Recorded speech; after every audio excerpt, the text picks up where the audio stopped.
ادھر پاکستان تحریک انصاف کے قافلے ملک بھر سے اسلام آباد کی طرف آ رہے تھے، تو دوسری طرف پاکستان تحریک انصاف کے رہنماؤں کے لیے اڈیالہ جیل کے دروازے عمران خان سے ملاقات کے لیے کھل رہے ہیں۔ پس پردہ ہونے والی ان ملاقاتوں کے حوالے سے ملک بھر میں چہمگوئیاں جاری ہیں کہ آخر مذاکرات کس کے درمیان ہو رہے ہیں اور مذاکرات کے دوران دونوں اطراف سے ایک دوسرے کو کیا پیشکش کی جا رہی ہے۔ دیکھیں، یہ گزشتہ شام سے کچھ اس طرح کی پہلے تو خبریں سامنے آئیں جن کی بعد میں بڑی مشکل سے تصدیق ہوئی اور معلوم ہوا کہ تحریک انصاف کے کچھ جو رہنما ہیں، جس میں شبلی فراز صاحب ہیں، اسد کیسر صاحب ہیں، بیرسٹر گور ہیں، ان کے ساتھ حکومتی ٹیم کے بارے میں بتایا گیا کہ جس میں لیڈ کر رہے تھے محسن نقوی جو وزیر داخلہ ہیں، اس کے ساتھ رانا ثناءاللہ صاحب بھی ہیں، اسی طرح اسپیکر قومی اسمبلی اور کچھ اور لوگوں کا بھی نام لیا گیا کہ وہ سارے اس پروسیس میں شریک ہیں۔ لیکن جو اس وقت حکومت کی جانب سے ایک آفر دی جا رہی تھی وہ تھی کہ سنجانی یا پھر G9 کا علاقہ ہے جہاں پہ تحریک انصاف کی حکومت کے دنوں میں مولانا فضل الرحمان صاحب نے بھی دھرنا دیا تھا، گویا کہ دھرنے کے لیے کچھ جگہ متبادل دینے کی آفر تھی حکومت وقت کی جانب سے، اور اس دوران یہ آفر لے کے پہلے مرحلے میں گئے ہیں عمران خان صاحب کے پاس، بیرسٹر گور، بیرسٹر سیف،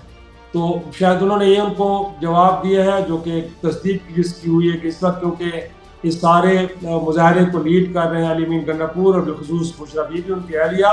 تو یہ ان کے ساتھ مشاورت کے بعد ہی تو فیصلہ ہوگا۔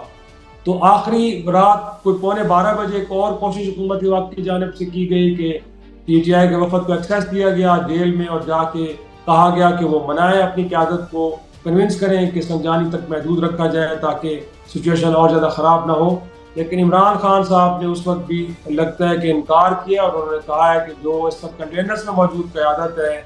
آپ ان کے فیصلوں کے ساتھ کھڑے ہوں۔ اس کے بعد پھر مذاکرات کا عمل تو ختم ہو گیا، لیکن کیونکہ مظاہرین اس سے زیادہ کچھ مانگ رہے ہیں، آپ کو معلوم ہے کہ ان کے جو 3 بڑے گولز ہیں جو مطالبات، اس میں ایک تو سیاسی قیدیوں کی رہائی ہے جس میں عمران خان صاحب بھی شامل ہیں، اس کے بعد وہ سمجھتے ہیں کہ جو سیاسی مقدمات ختم ہوں کے قائم کیے گئے ان کا خاتمہ ہونا چاہیے، پھر اس کے بعد ان کا یہ بھی ہے کہ جو 8 فروری 2024 کے الیکشن میں ان کا مینڈیٹ چھینا گیا ہے اس کو بھی واپس لیا جائے، اور پھر چوتھا ان کا جو پرابلم ہے یا ان کا جو مطالبہ ہے وہ یہ ہے کہ جو 26ویں آئینی ترمیم جس انداز میں کی گئی ہے اسے بھی واپس لیا جائے۔ تو جو دھرنے کی قیادت یا مظاہرے کی جو قیادت تھی وہ اس بات پہ نیگوشیٹ کرنا نہیں چاہ رہی کہ ہمیں دھرنے کے لیے متبادل جگہ چاہیے، ان کا مطالبہ یہ تھا کہ جو ہم نے ایک ڈیمانڈ اس سامنے رکھی ہے اس میں سے 1-2 مطالبہ پورا ہو جائے گا تو اس کے بعد یہ کراؤڈ پرمر منتشر بھی ہو سکتا ہے یا کم از کم بیٹ جو آپ آنے سے رک بھی سکتا ہے، لیکن اگر ان مطالبات میں کسی ایک مطالبے کو بھی پورا نہیں کیا جاتا تو پھر یہ تو ان کی ڈیمانڈ ہی نہیں ہے کہ ان کو متبادل کو جگہ چاہیے مظاہرے کے لیے، احتجاج کے لیے۔ اس بات کو سننے کے بعد تو بظاہر یہی لگتا ہے کہ دونوں اطراف اپنے اپنے سخت موقف پہ ڈٹے ہوئے ہیں۔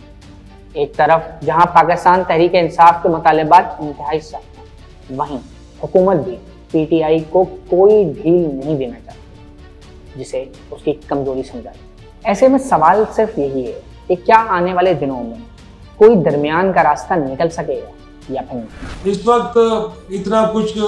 ریزسٹنس ملنے کے باوجود حکومت کی جانب سے پورے ملک کو ایک طرح سے لاک ڈاؤن کی کیفیت میں ڈالا گیا اور ابھی تک کی صورتحال ایسے ہے کہ ملک کے بیشتر علاقے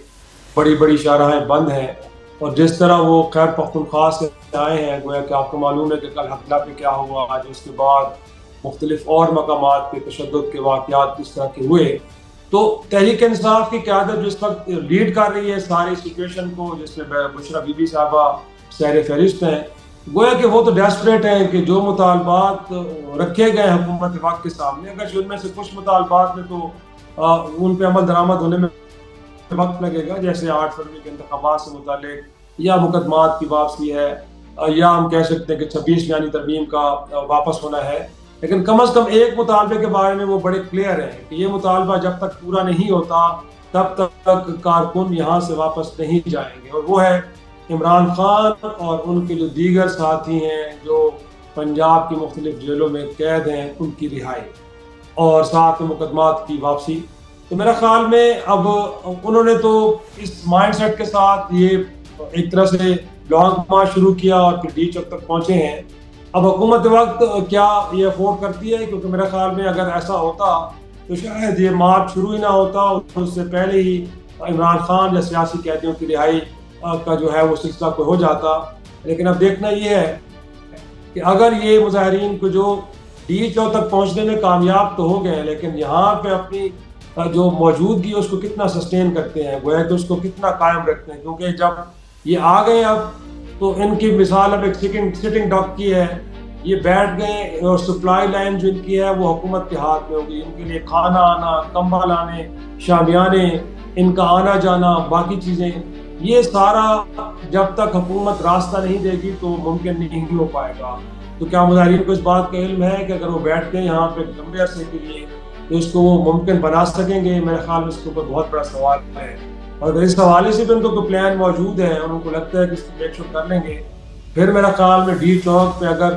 10 سے 15 ہزار لوگ بھی بیٹھے ہیں, اگرچہ جو بتائی جا رہی تعداد اس سے کہیں زیادہ,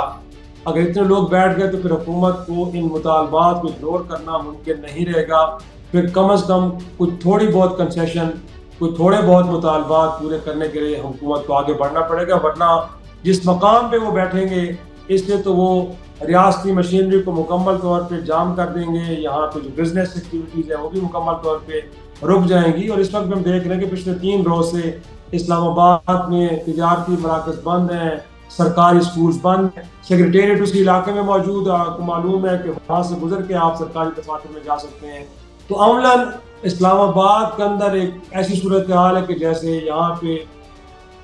پبلک ہالیڈے ہو, کوئی نہ سرکاری نہ غیر سرکاری کوئی بھی دفتر کہیں پہ کام نہیں ہو رہا. جو پرائیویٹ کمپنیز ہیں وہ IT سے ریلیٹڈ ہوں یا کچھ اور, وہ سب گویا کے دفاتر بند پڑے ہیں. تو میں نہیں سمجھتا کہ حکومت اس کو زیادہ دیر تک برداشت کر پائے گی. مزید نیوز اپ ڈیٹس اور ڈیجیٹل سٹوریز کے لیے سبسکرائب کریں ڈان نیوز پاکستان.